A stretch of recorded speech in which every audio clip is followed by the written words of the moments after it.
How many times this week have you screamed until you were hoarse, but the only response you got was a terrifying silence from your child? How many times have you asked yourself, why? Why do I speak until my throat is raw, yet they still sit there like a stone?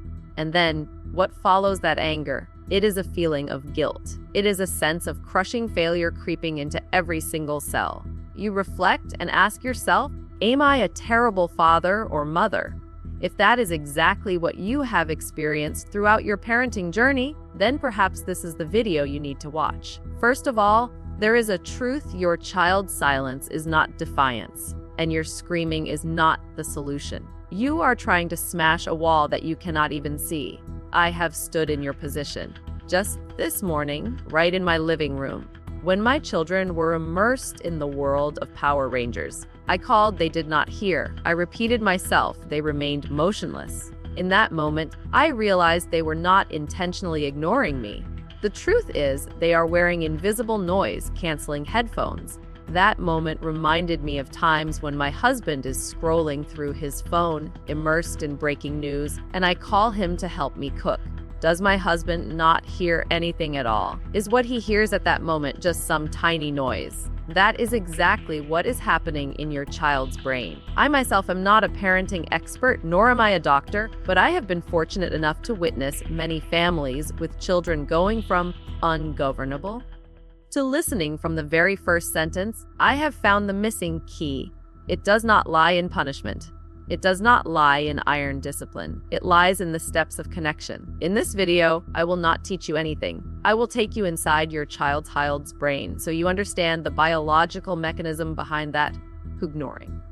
Together, we will dissect what is truly happening behind your child's stubbornness. Whether that is your child's true nature or if it is a place hiding traumas you never knew about, overwhelm, and blocked messages of love. Are you ready to get to the main content of the video? If the answer is why yes, hit the subscribe button right now, because what I am about to share will completely change how your children look at you and how you look at yourself. Let's get started. Have you ever experienced this moment? The moment when the air is suffocating, making it hard to breathe right in your own home. When you are trying to explain something to your child, you are pouring your heart out to teach them right from wrong. And then, suddenly, your little son turns around, looks straight into your eyes and screams, "Emom, estop telkai! I don't want to listen to him!" That sentence is like an arrow aimed at you. It is like a slap in the face. Especially if you are a first-time mother, this blow is 1,000 times more painful. You are also a parent for the first time. You are also trying every day to fulfill your role and mission well. You are also trying to make everything perfect. You read books, you listen to experts, you do it all out of love for your children. And to receive what in return? A rejection. The feeling at that moment is not just anger. It is a collapse. Your heart tightens. A voice rings in your head. What the hell am I doing wrong? Why does he hate me so much? And then the familiar script begins. The self-defense instinct rises. You want to scream back, "Don't be rude. I am your mother." You want to punish to regain a last bit of dignity. Or, for example, a 15-month-old girl. She toddles after you into the room. She is excited, eyes lighting up, hands grabbing anything in sight. And when you want to carry her out, the earthquake begins. She throws things. She screams and cries. She kicks. Not 5 minutes, but 30 minutes straight. 30 minutes of heart-rending crying that exhausts you. You look at your angel child turning into a ball of rage. You stand there helplessly, arms hanging down, asking yourself, will tomorrow, the day after, and 10 years from now, will things get worse than this? We often react to these behaviors with control. No throwing things! Stand in the corner! Be quiet right now! But the harsh truth is the more you try to control, the further your child pushes you away. So when you hear and go through such situations, how do you feel? Do you feel that this is because of your child or because of your parenting? First, let's find out together. Why does the phrase, "Mom, stop talking because you so much pain"? Why does 30 minutes of your child crying make you want to give up? Is it because your child is bad? No. It is because inside you, especially for first-time mothers, there always exists an invisible fear, the fear of not being good enough. When your child screams, you don't hear, "I am tired." You hear, "Mom is a failure." When your child throws things, you don't see, "I want to keep playing." You see, "I don't know how to teach my child." That very sense of insecurity is what triggered your anger. You react harshly not to teach your child, but to protect your wounded ego. I have witnessed mothers sobbing just because their child refused to eat. They felt rejected. But remember King David, a great king, also felt weak. He prayed, "Search me, know my anxious thoughts." He dared to admit he was worried. What about you? Do you dare to admit that? "I am yelling at my child because I am too tired and confused." Only when you dare to take off the perfect mother mask can you truly begin to connect with your child. Now, let's go back to that screaming 15-month-old girl.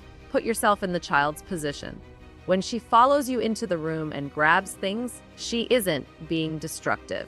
With a 15-month-old's immature brain, she is a scientist. She is exploring, how do I hold this? If I throw it down, what sound does it make? And when you carry her out, you are abruptly interrupting that research process. She doesn't have language yet. She doesn't know how to say, "Mom, I'm having fun. Let me stay 2 more minutes." What is the only tool she action? She throws things. She cries. That is her way of saying, "I am so frustrated. I want autonomy. I want to stay." And what about the son yelling, "Stop talking"? Maybe at that moment, his brain is suffering from sensory overload. Imagine you have a splitting headache and someone keeps standing next to you, rambling endlessly. What would you do? You would also want to scream "you pew" when he says that sentence. It doesn't mean he hates you. It means, "My brain is full. I cannot take in any more words. Please give me a moment of silence." You see, throwing things is a cry for autonomy. Pushing away is a cry for help from an overloaded nervous system. Crying for 30 minutes is a sign of not knowing how to self-regulate emotions. Your child doesn't need a warden standing there counting timeout minutes. He takes his anger out on you because you are the only safe bar. He knows that even if he throws things, even if he screams in mom's face, mom will still be there even if mom is angry. He is testing your love to see if it is truly unconditional, as you say. So, how do you put an end to that 30-minute storm without screaming? How do you get your child to listen without you having to say it for the 10th time? The answer lies in a technique I call clay brain restructuring. This is when we stop confronting and start leading. Take a deep breath, and we will go into the solution right after this. Now, let me tell you something that sounds a bit counterintuitive. Next time when your son screams in your face, "Mom, be quiet," or when your 15-month-old daughter throws things all over the house, instead of getting mad, I want you to think this sentence in your head, "Great. The opportunity is here." Sounds crazy, right? Being happy when your child is misbehaving. But the truth is this, when your child is throwing a tantrum is exactly when they are easiest to teach.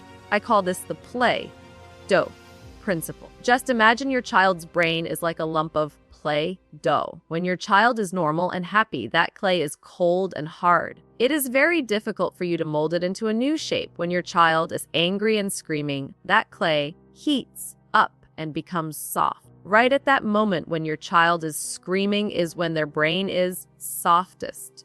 Whatever you mold at this time will be imprinted in your child's head forever. Do you want to imprint fear in your child's head, or do you want to imprint love and safety there? The decision lies in your hands at that very moment, and here are the 4 steps I still do every day to remold my children whenever they throw a fit. Estepi 1 don't yell back when my child screams, "Mom, shut up." My blood rushes to my head too. But I remember the clay. I do not scream back. I have to be steadier than my child. I take a deep breath, look at my child, and convey the message, no matter how much you scream, I am still here. I am not afraid, and I do not hate you. Only when you are calm can your child be calm. If you get flustered, you lose. Step 1 Kanti Firstis. This is the most important step. The more your child pushes you away, the closer you must get. Your child throws things. Your child cries for 30 minutes. Forget about that. Do not lecture at this moment. Sit down at your child's level. Look into their eyes. If your child permits, hug them. Just say simply, I know you are upset. I am here with you. That is all. Make the clay cool down a bit first, then figure out the rest. Steppy 30. THHO, you are tired. THE, RIGHT, when your child has stopped crying, this is the time to teach. Your child is not bad, they just do not know how to do it yet. Your child screams because they do not know how to say, Mom, I have a headache. Please speak softly. The child throws things because they do not know how to say, I want to hold this myself. At this moment, teach your child to say that sentence. Model it for your child. If your child cannot do it yet, it means they need you to be more patient, not that they need physical punishment. Step 4, take responsibility. Finally, if a mistake is made, it must be fixed. If things were thrown, pick them up. If mom was made sad, apologize to mom. But do this happily so your child understands making a mistake means fixing it. There is nothing to be afraid of. Do not force your child to apologize while in tears. That has no effect. Is following these steps tiring? Yes, but the result is incredibly worth it. Let me tell you this story. Once, after a day of struggling with my 5-year-old son, the one who just screamed in my face this morning that he hated me, that night, while putting him to sleep, I whispered, I love you. The boy replied, I love you too. I continued with this sentence, the one I want you to remember well. You know what? I still love you even when you say you hate me. The boy was silent for a moment. Then he turned to say to me, Mom, you know what? I love you too. Even when I accidentally say I hate you, do you see? That very sentence wiped away all the fatigue. My child understood one thing, Mom's love is unchanging. Even if he makes a mistake, Mom still loves him. And that is the reason he will listen to me out of respect and love, not out of fear. Whether your child is 15 months or 15 years old, this play-doh principle always holds true. The next time your child acts out, remember me. Chuckle to yourself and think, here is the opportunity to remold the clay. Do you want to know more specifically how to handle it when you are fuming? How to stop yourself from screaming when you feel like you are going crazy yourself? I will show you. Instant cool down tips in the next video. Remember to subscribe to the channel right now so you don't miss out. Together, we will make parenting lighter. See you next time.